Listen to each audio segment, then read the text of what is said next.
You look beautiful. How do you come out of a pandemic looking more beautiful?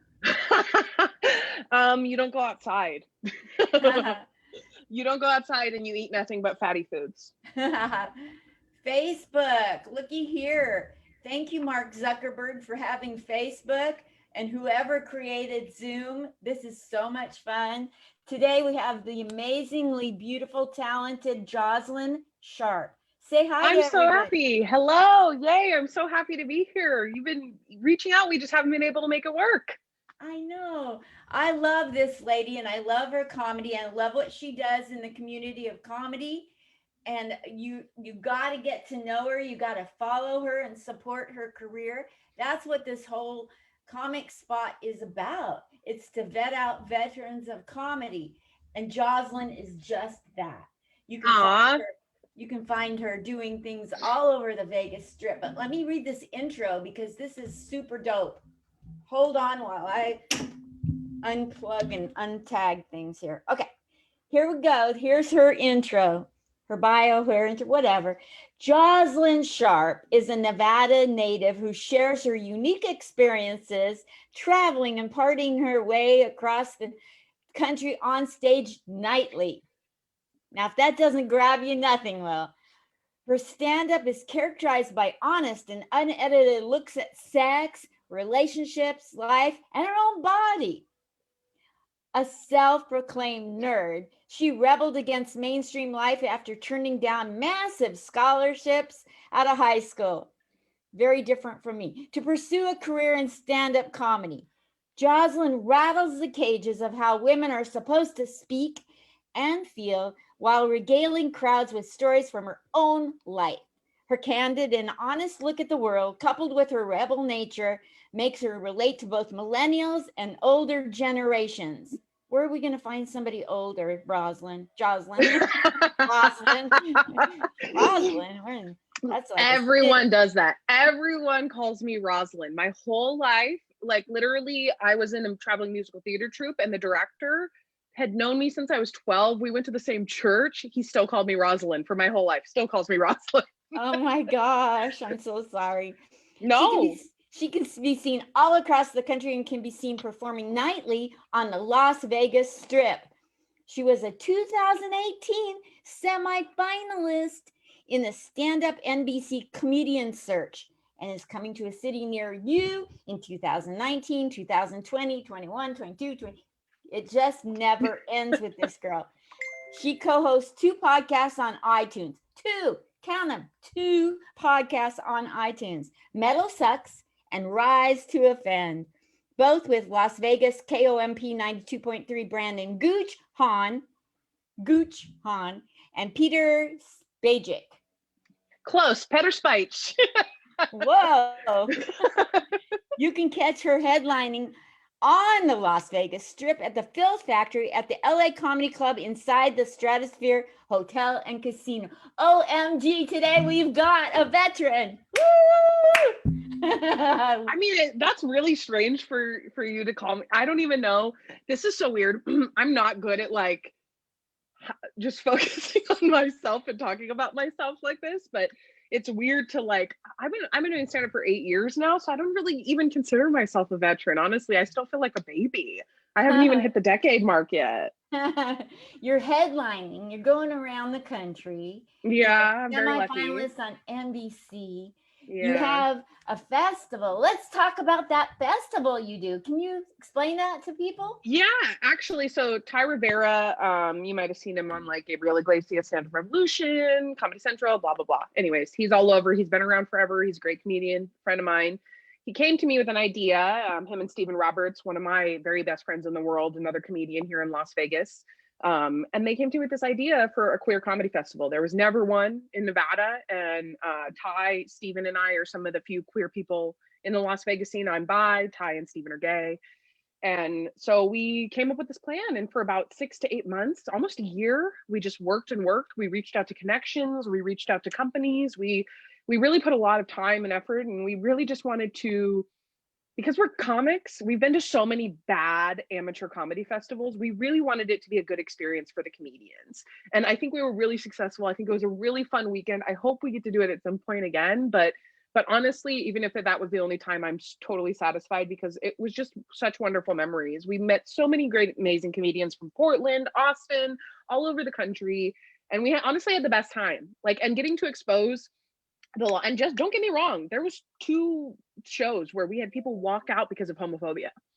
And that happens. But outside of that, like every single person that got exposed to those comedians normally probably wouldn't have sought them out. And it was such a great experience to be able to do that here in Vegas. It was really fun.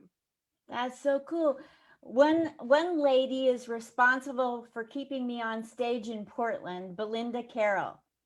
I know Belinda, yeah. She's like Yeah, a daughter to me. She says I remind her Sweet. her mom passed and I remind her of her mom. So she is so special. And I would go and I would be the door person at all her things. And Aw. I'm not a lesbian. I'm not gay in any way, shape, or form. But I believe in Belinda and I believe in your movement and you guys being out there, not in the out there way that everybody laughs about. I'm talking about people need to accept you as humans, Yes. and so Yeah, yeah. and I always joke, like, as a bisexual, I'm like the most privileged of the LGBTQ community because like in the 60s as a woman you could be bi and you were just like Dave's cool wife, you know. Yes, Like, so people didn't really care, you know. So I well and fully own the fact that I'm privileged, but hopefully I can use my queer privilege to help other queer people, you know, get further in the ranks. Maybe, you know, that's sort of the point of what we're doing, right, is to lift up people who helped us when we were down and, you know, lift up people we believe in. That's all we're doing. absolutely. Let's talk a little bit about the gay movement, the gay exposure. How have we come as a stinking nation? Have we come very far in accepting people who are in the LGBTQ community? What needs to still be done? Wow, that is a question for someone with 17 more degrees than I have, who actually got their associates. But I can tell you, I mean, from my experience, it was really jarring. All of my queer friends are old queens almost. Like they're like Ty, Steven, these are all guys that really experienced real homophobia. So the homophobia, I'm not saying that any homophobia you experience today is not real, but what I'm saying is, you know, Steven and Ty used to walk down the street in fear for their life just for being who they were. And now a gay man can proudly walk down the street, you know, with glitter across his face, with wings, a butt plug tail, and nobody cares, you know. So there is progress, but what I can say is I think it's geographical, because like you find these places where you need to find your tribe just like anywhere else. And I think it's easier to find your tribe now. I think that's what it is. Homophobia is still real. It's still out there. Hate is going to be there. Hate begets hate. Hateful people raise hateful kids. That's just the way it is. But the beautiful thing about the internet, and I think about this day and age, is so many more kids are coming out, so many more young people are coming out, and they're finding groups and they're supporting each other, and there's all these support groups and there's all these ways to find information. So I think it's better from the perspective of queer people, and I think it's the same, honestly. I mean, I don't think it's quite, because the fact that we're still debating gay marriage as a right tells me that we still have a long ways to go. Yes, absolutely. I can't imagine. You know, the thing that I've noticed, because I'm 69 years old, Jozalyn, and I remember the days where, where Thursday was the day for gay people and it was laughed at, and it was cool to laugh at people who were different than you, among those being people who were gay. And I never bought into that. I never, my mother would laugh at fat people and go on and on about, why do fat people wear jogging suits? Like that's funny, And like I told you before we went live, my family went through the stinking Holocaust. So how are we going to stand up and laugh at another group of, don't we know where this ends up eventually? Hate is, when you let hate go loose, it isn't pretty. Well, I mean, not to polarize any of your viewers, but I'm sure the last 4 years have proved to people the culmination of what you can do is, if you pour fuel onto hate, you really can get people who are delusional and honestly sick. Some of them are sick. They need help. You can get them to latch onto things that are not real and that are dangerous and that are harmful to both our culture and, you know, the way that we treat each other. I just feel like I mean, but I'm also like a crystal wearing, weed smoking hippie. So like, I'm not the person to talk about this stuff with, Yes. because I'm so like peace and love. Like everybody just love each other. Let's just meditate on it. Like it's, I'm just a different. Yes. I'm a I'll tell you different kind of. what bothers me about the homophobia is that it is coming out. Like I didn't let people in high school know that I was Jewish because I could pass. Nobody would know by looking at me unless you're Jewish that I'm Jewish. And I could pass.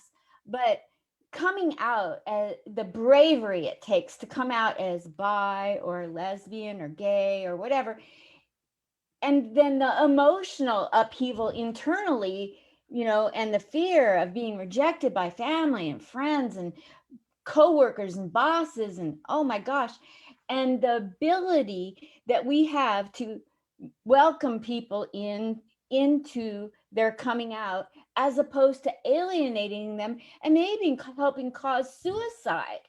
Yeah. That's what I mean, that's really the problem is that there's people that are that misunderstand that because somebody lives differently than you, even if it's against your beliefs, even if you believe it's a sin or whatever you think it is, whatever reason you think it's wrong, does not give you the right to make somebody feel like their life is worth less or that they don't deserve to live. And I cannot, again, my privilege as a bisexual woman is huge. First of all, I come from a hugely supportive family. It took a while for them to accept that I had any sort of queer things going on. But I had such a supportive family growing up. I didn't even realize that I was bi until I was like in college. I was like sleeping with women, dating women, kissing women.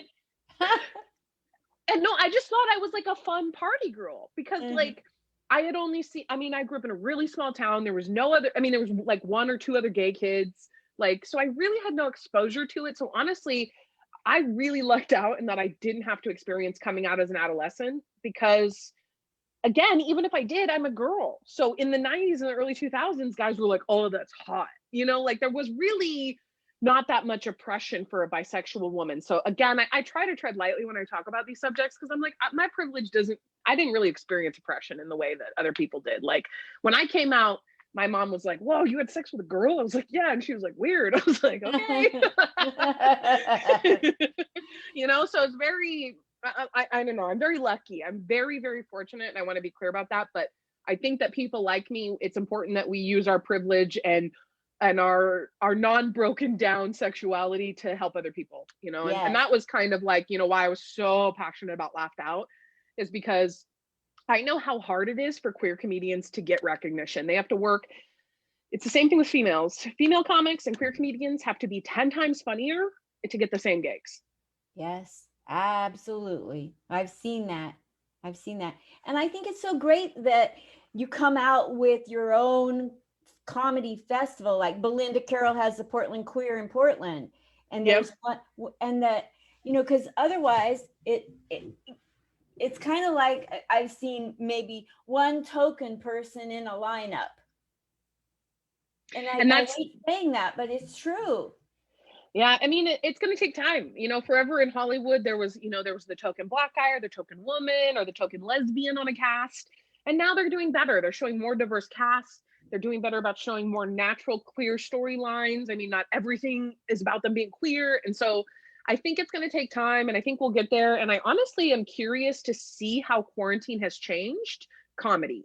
Meaning there was so much social unrest during the quarantine. I just don't know if it's going to look the same afterwards. I don't know if we're going to put up with the same shit that some of us are guilty of looking the other way for, or even, just being like, oh, that's just comedy club owners or, oh, that's just comedians. I don't think we're going to tolerate that anymore. I hope not. And we got a long ways to go in the comedy world. Yeah, and it's already hard because we treat each other bad. It's bad, but comedians are mean to each other and it's like high school. It's like being back in high school. And, so we have to be gentle with each other. Can we go back into your, wait, before we go back into your childhood, when you were first funny, first on stage kind of stuff, I want to know about Jozalyn Sharp, the nerd. Talk to me about being a nerd. I'm not a nerd. Well, You know, it all, I was an only child, which is, you know, pretty much the recipe for being a nerd, no matter what your sex, gender, or whatever. If you're an only child and you lived anywhere secluded, you kind of had to figure out how to entertain yourself. And if you were born in the 90s, my mom figured out pretty quickly that a Sega Genesis would entertain me. I vividly remember ordering it out of a catalog too. I remember circling the one I wanted because my mom was like, you can pick out video games. And there was the Sega Genesis, like the Super Nintendo, and something else in the Finger Hut catalog. And I circled the Sega Genesis and I was like, I want this one. And she bought me that. She bought me a couple of games. And then that's sort of how it all started. And my mom was never a gendered toy mom. She was very, like, my mom's a very progressive. She thinks she's a conservative, but she's very progressive. Like, she didn't baptize me because she thought it was unethical to choose someone's religion before they were able to have cognitive thought. Like, Totally. she's very, very, very progressive. So she never really like made me, you know, feel any type of way about toys. She just bought me whatever. If I saw a toy I liked, you know, so I had GI Joes, I had race cars, I had Hot Wheels, I had everything. And consequently, I ended up with Batman and I ended up with Superman toys. And I remember I had this little Riddler action figure. He was my favorite because he had this clear staff. And so there was all, it's just the same things that happen to kids over time. You're alone, they become your friends, they become a fantasy world to live in. And you know, Barbie wanted to get with Batman way more than Ken. So that's how it all started. And, you know, as I got older, video games got better and I had even more time alone. I grew up in a really rural part of Nevada. So summer vacations were spent on the PlayStation. And then I got computer games and comic books. And now here I am. And, you know, my house is covered in comic book art and Really? memorabilia and stuff. It just, I really like it. I feel like I personally feel like living through my nerdiness like allows me to keep my inner child alive in a way that's really fun. Like, Yeah. and my husband and I bond over it. We really like that stuff. And I don't feel any like people want to shame adults for being like, ew, you like superheroes and I'm like, I don't care. Like, I don't care, man. Like, we could get hit by an asteroid tomorrow. I'm gonna go play Batman for 2 hours on the PlayStation.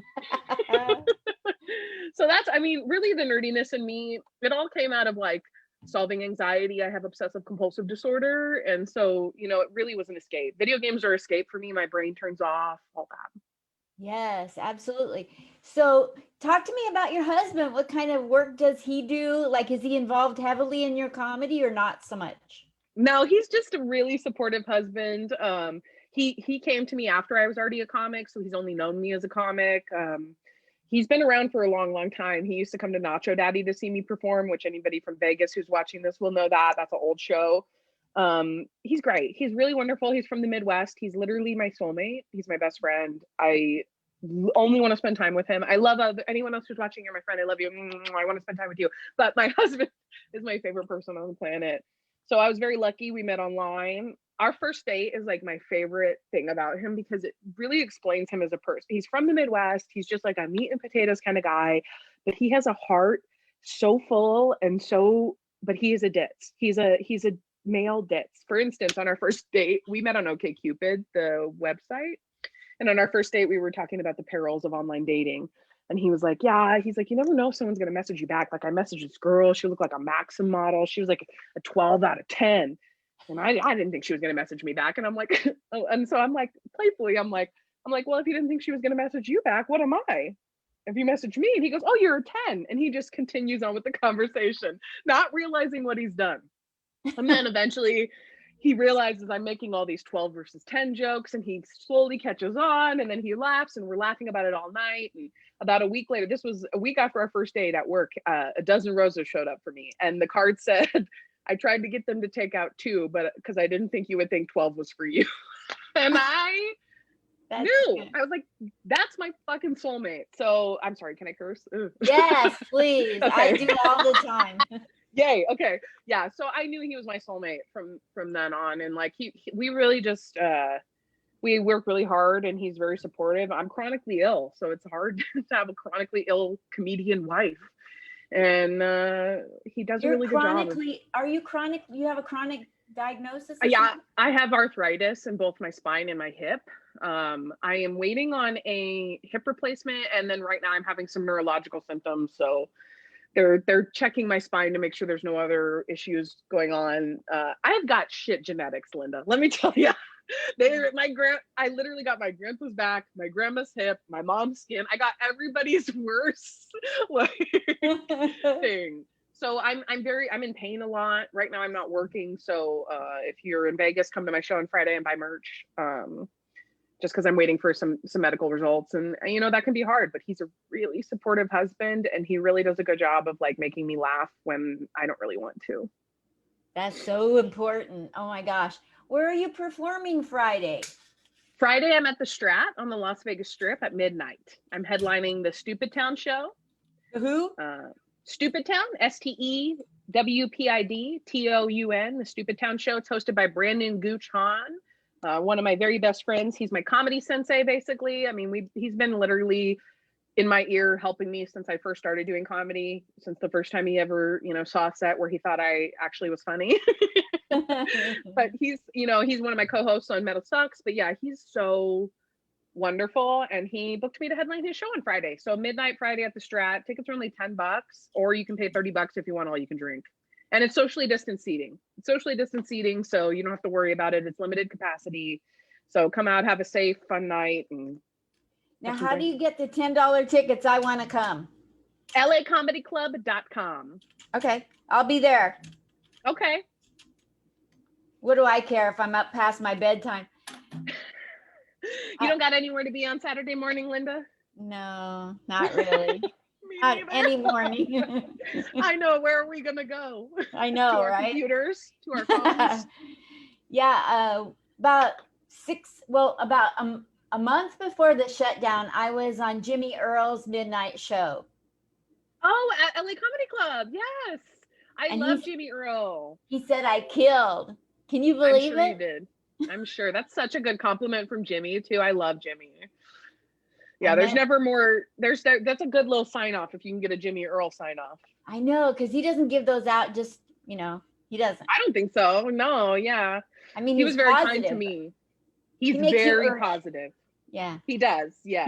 He's come down on me. I was in the Portland Comedy Festival 2 years ago with him, and he gave it to me. He gave it to me straight, and then I was like, Jimmy Earl, I'm going to bring it. And you have no idea how much I got done. And he's like, how did you get so much better? That's what I wanted. But that's why guys like Jimmy are important. And Brandon was important to me for the same reason. Like, you have to be honest with artists. Like, we are sensitive and it's going to hurt our feelings and we might get mad at you, but we are going to be so grateful you told us the joke was shitty. We're going to be so grateful, So I totally know that feeling when somebody's like pushes you and you're like, at first you're like, dang, but then you're like, you know what? I'm gonna go back and show them. And then you do, and it feels so good. Yes. I mean, we've all had that with bookers. What's that?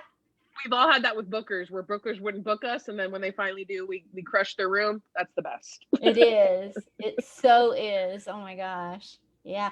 So let's go back to you, very young, being funny around your mom. Right?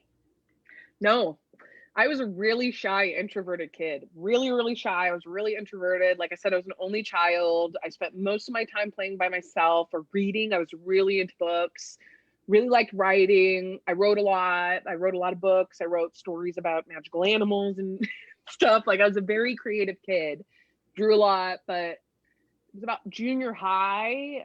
I remember I walked past this pillar and I had discovered stand-up in junior high, but it wasn't even in the realm of possibility of something I could do. It was just something that I did at home by myself that I loved, that I saved my allowance up to order. I used to order comedy albums off Yahoo Shopping. Not to age myself, but yeah. So I mean, and then in middle school I walked past this pillar and it said, Annie tryouts, and I don't know why, but I went home and I told my mom about it, and she was like, well, you're going to try out. And I was like, no, I don't want to try out. And she's like, well, you told me about it, so you do, so you're going to try out. And she's like, worst thing that happens, you don't make it, then you don't have to do it. And then I did it, and I will never forget the minute I hit that stage. Like, the first time I opened my mouth to sing on stage was a transformative moment for me. My voice came out confident and loud, and I really found myself on stage through junior high and high school doing musicals. I found my confidence. I found a way to love myself in a way that, being a teenager doesn't really let you love yourself because you're a teenager. So that's really how it started for me, honestly, was with musical theater. I started with musical theater, was a comedy fan, went all the way through high school, was like the funny party girl. Everybody always wanted me around. I was always telling stories at parties. By the time I was 18, my best friend would have people over at her house and we'd all end up on the back porch smoking cigarettes. And they'd be like, tell us a story, Jozalyn. And I'd tell us some adventure of the guy I hooked up with last week or my boyfriend or whatever was going on in my life. And then one day in the middle of a story, my best friend in the world, we've been best friends since we were 12. She goes, oh my God, like she had a light bulb moment. She goes, oh my God, you should do stand-up comedy. And it was just like a moment for me. It never lined up until that moment. So a lot of people grow up knowing they want to be comics. I was 19 years old when it was like, whoop, that's exactly what I want to do. And at the time I was in an emotionally abusive relationship. My boyfriend made me feel like I wasn't funny. And so he was like, I literally said, I want to do comedy. And he goes, wow, you're not funny. And I was like, oh, yeah, you're right. And then I went on with my life. And then 5 years later, I end up in Vegas. And the very first person I meet is Bobby Wayne Stotts. Bobby who? Bobby Wayne Stotts. Wow. He's a comedian here in Vegas. And he was the first one I met. We actually went on a date. We met on Plenty of Fish. And he took me to a comedy show. And because he was the first person I met in Vegas, all of my friends consequently became Vegas comics.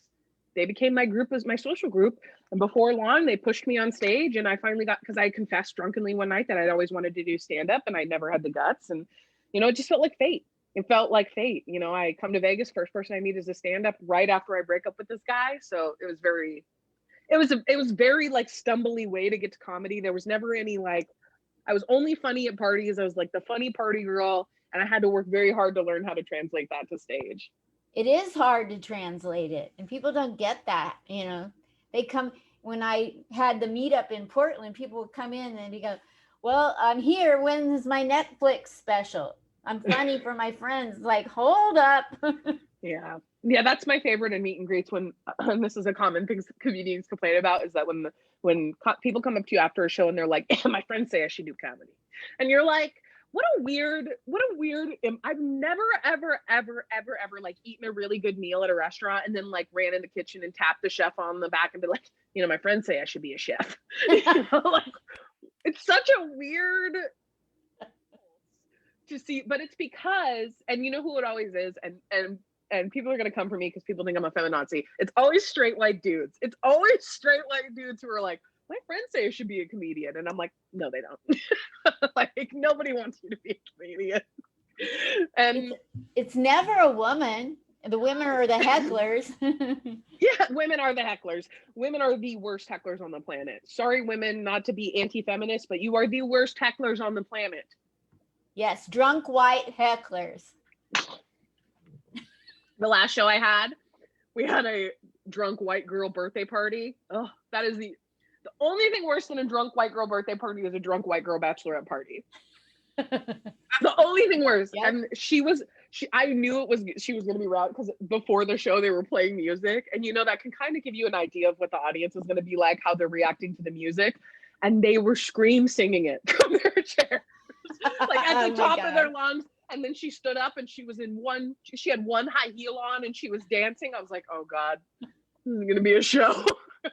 You know, last night at Steve McAnally's show, Chris Shaw was the headliner, and there was a guy in the audience who was heckling through the whole night, and he kept getting more and more inebriated, and I don't think it was alcohol. I don't know how he was getting more and more inebriated because he wasn't taking any substance. And yeah. he kept shouting out that he was Cuban for whatever reason. So Chris just used that in his act. Oh, it's so funny. Honestly, I mean, unfortunately, it is true. Hecklers do make for some of the best comedy moments, but nobody wants a heckler. We worked really fucking hard on these jokes. We want to tell the jokes we prepared. Like, yes. I'm happy to put a heckler in their place. And I'm happy to make them regret ever speaking up in a public forum. Happy to. And if anyone has seen me do stand-up, they know I am not kind to hecklers. I am not kind. You're disrespectful. I'm going to be disrespectful back. But like, I don't know. I just feel like, what do you think you're going to accomplish? Like yelling you're Cuban over and over? Like, what did you What were you thinking? Here's what I don't get. Play the tape. What do they think is going to happen? Do they think the comedian's going to be like, oh my God, that was so funny. I have 15 minutes left. Do you want this? You should do the last 15. You're so fun. What? I don't understand this. That's what I don't understand is the thought, like, what is your goal? There is no goal. It's just to be like, hey, look at me. That's it. It's so funny. What's the worst example you've ever, now I don't imagine you get a lot of hecklers because I've watched your act. You do?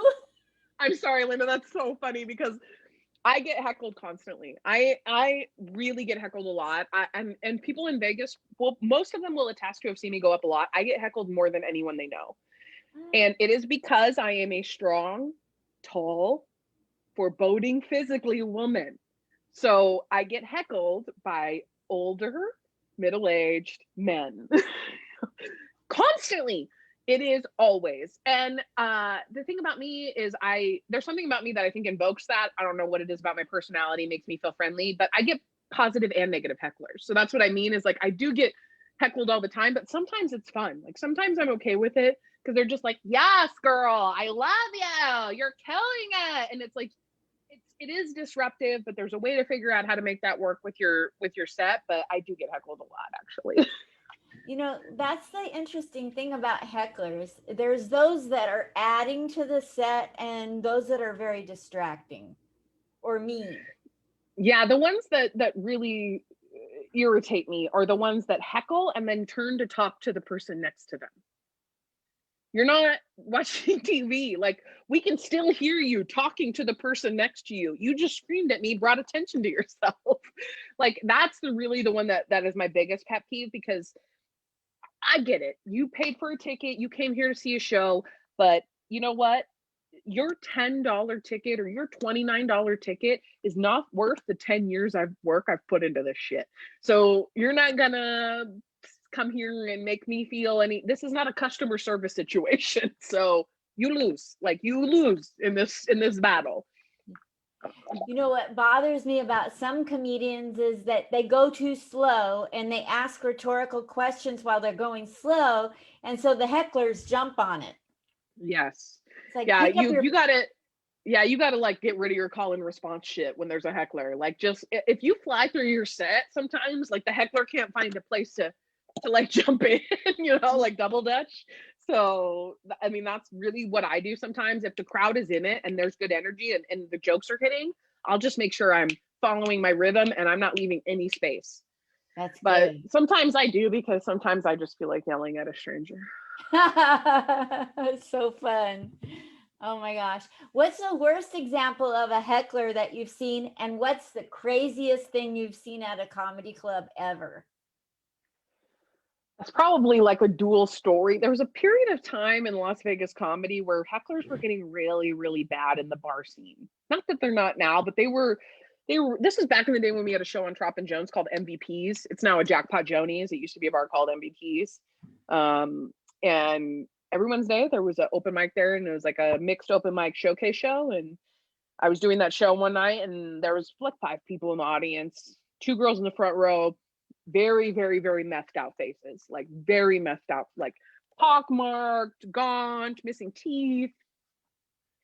And the minute I got on stage, they didn't like me, probably because my cheekbones were filled in. I don't know. Whatever it was, they really didn't like me. And they're heckling. The host goes over, tells them to leave. They're outside. I see them arguing with the host outside, and he's my friend. And then I see one of the girls go to take a swing on him. Now, I have this big thing about, I had guy friends growing up, and I had a lot of them have their girlfriends beat their ass and think that, they could get away with it because they're women. And I have a strong thing about women who punch men in public because they know that man's not going to punch them back. That depending on obviously who the man, if it's my friend, I'm going to jump in and defend them, because I don't think that that's fair. I don't think it's fair to use the goodness of a person's acceptance of societal things, like you don't hit a woman, you don't hit another person, and use that against them as like, well, you're not going to hit me back, so I'm just going to hit you. So I see her go to punch him, And I had totally forgotten, rewind 5 minutes before she was heckling me.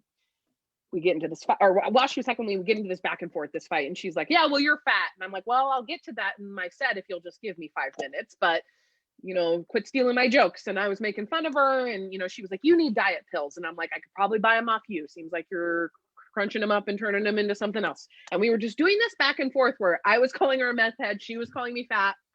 And there was this table next to the stage because best set of the night won $50 and a whole bottle of booze. And they would put the bottle of booze on the table to make you see what your prize was.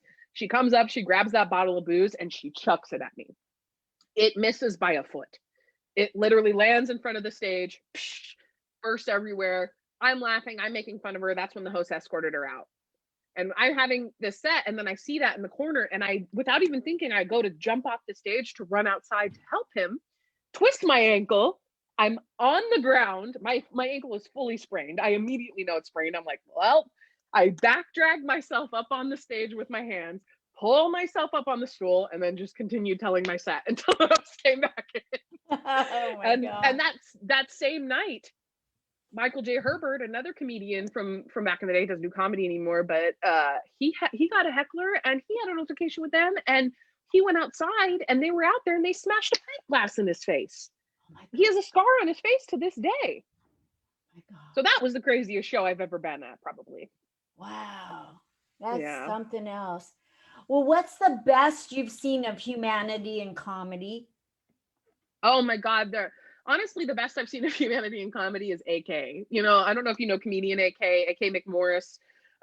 She just goes by AK, but AK is someone who really doesn't waste any of her energy or her light on anything but bringing more to the world. She started AK's Closet, a charitable place where homeless or underprivileged people could come actually shop for their clothes, so they weren't just getting donations in their size. They could pick out what they wanted to wear. She works with gang intervention. She does community intervention. She produces comedy shows. She promotes other people. She does community baby showers. I mean, she has really used her public forum to the best of her ability with no selfishness attached to it. So that is the best of humanity that comedy has to offer is AK, in my opinion. Would you mind if I reach out to interview her? Please, she would. Please. She has tons of stuff I'm sure she could promote. What's her last name? McMorris, McMorris. Wow, what a don't great. Go, whoever's listening, don't spam her. She's a mom. She has stuff going on. Yes. Oh my God. But she really is the best person. And that 10 things I listed is 10% of the stuff that she's doing right now for the Las Vegas community.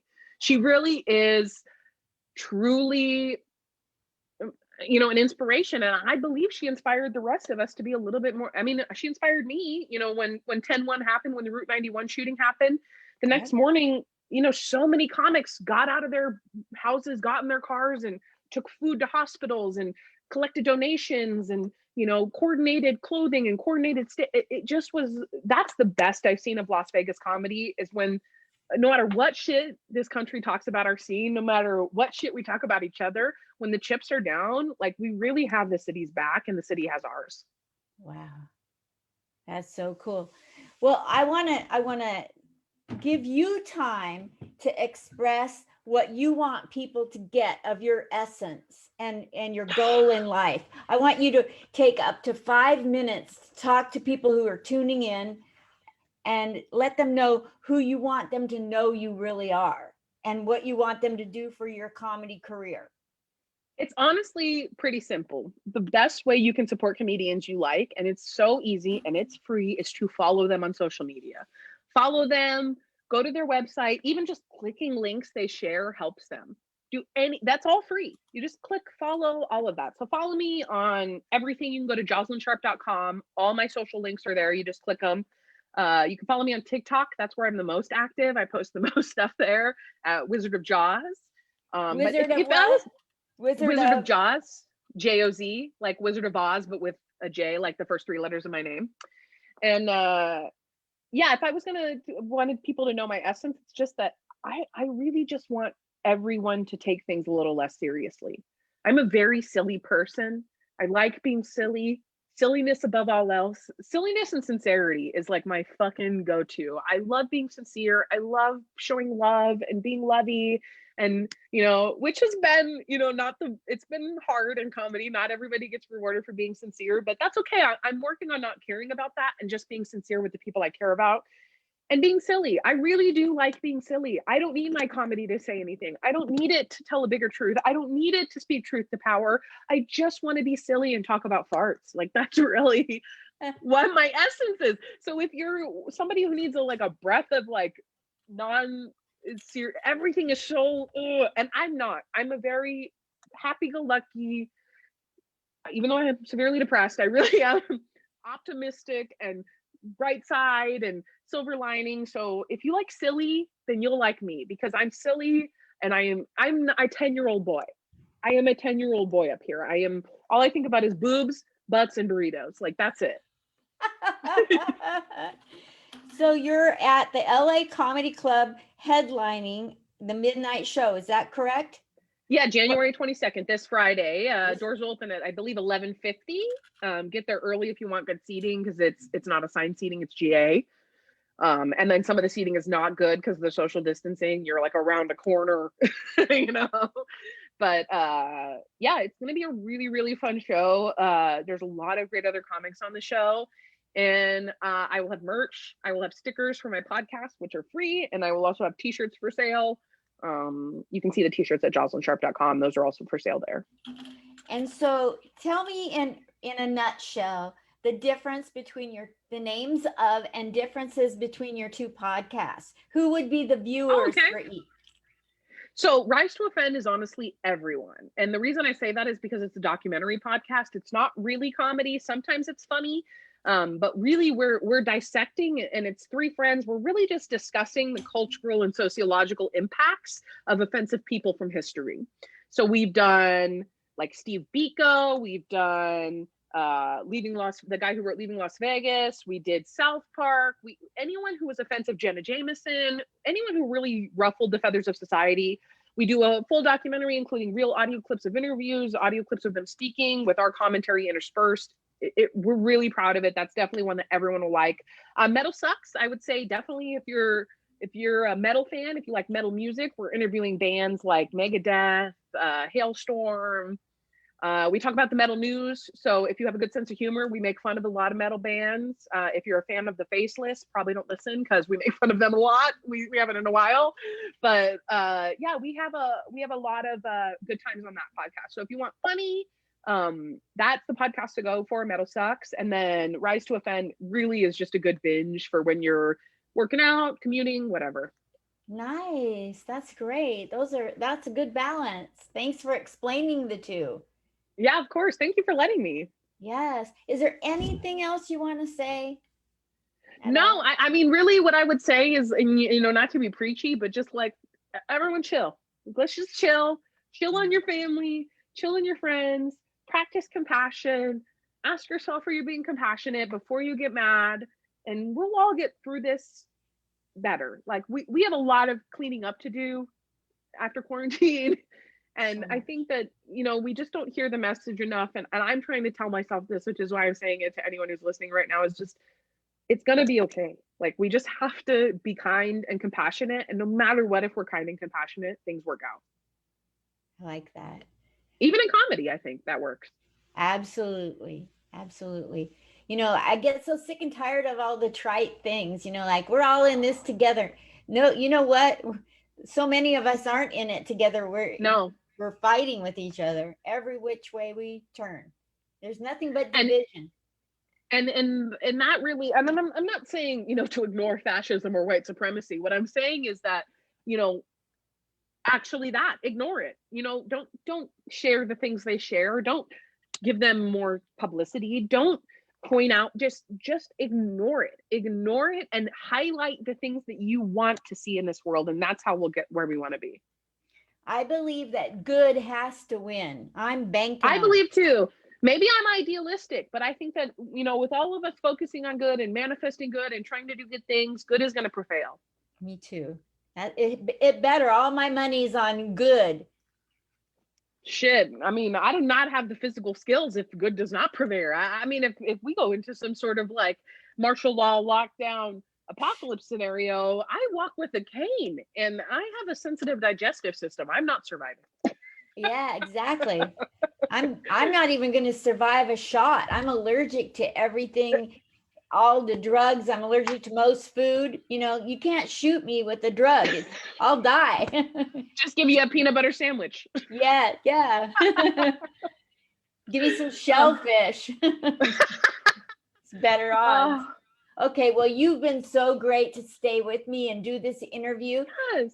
And I'm going to type everything about your podcast and Okay. your website and your introduction bio again on here. And if you wouldn't mind sharing it. And I Always. love you Yeah, to I will for sure. pieces. I love you too, Linda. This was great. I can't wait to see you on Friday. It was I'll be so good there. to talk to you. Let's be friends now. Let's be friends. Yay! Yay. I'll talk to you We'll soon, make Linda. Belinda Carroll jealous. Thank you. Bye. You're welcome. Bye. Thank you. Bye. Love you.